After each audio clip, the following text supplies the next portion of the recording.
Donc c'est plus sur ces technologies que l'on va attendre une prime sur la prise de risque que l'on va prendre. Par contre, quand il s'agit d'investir en Afrique, et très clairement, on va considérer le risque de contrepartie. Quelle est la signature du gouvernement? Quelle est la signature de la Société d'électricité nationale? Mais aussi quelle est, sur le plan technologie, la capacité du réseau à accepter l'énergie que l'on va abonder. Sur les problématiques contractuelles avec les gouvernements et les sociétés d'énergie, très clairement, un grand effort a été fait et on voit aujourd'hui un cadre réglementaire émerger dans la plupart des pays dans lesquels nous agissons. C'est la première étape.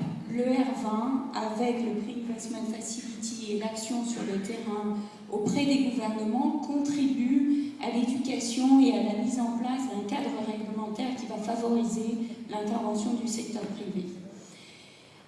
Ça ne va quand même pas réduire la perception du risque de certains pays et donc les attentes de retour supérieures à ce que l'on pourrait attendre dans d'autres pays. Maintenant, il y a un autre élément qui est colossal en Afrique.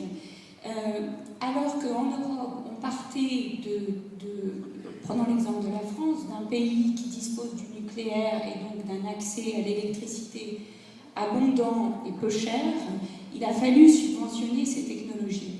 Et donc ça a été difficile en France de faire accepter le rôle et la contribution de l'énergie renouvelable au mix énergétique.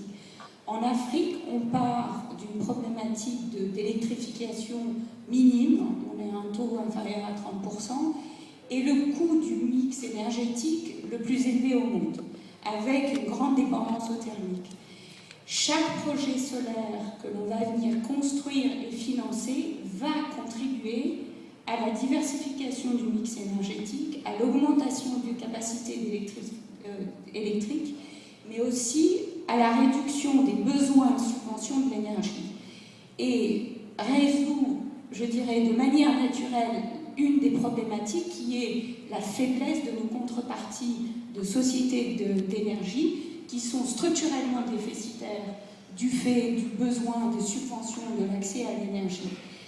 Prenons l'exemple du Mali, le projet solaire de Kita qui a été évoqué a certainement un niveau de coût de génération qui va être 30 à 40% du coût actuel du mix énergétique.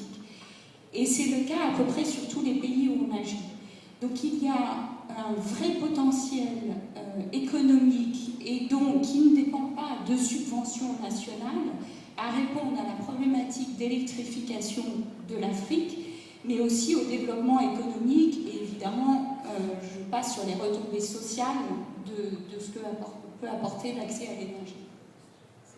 Merci beaucoup pour ces précisions très précieuses. On ne vous a pas oublié.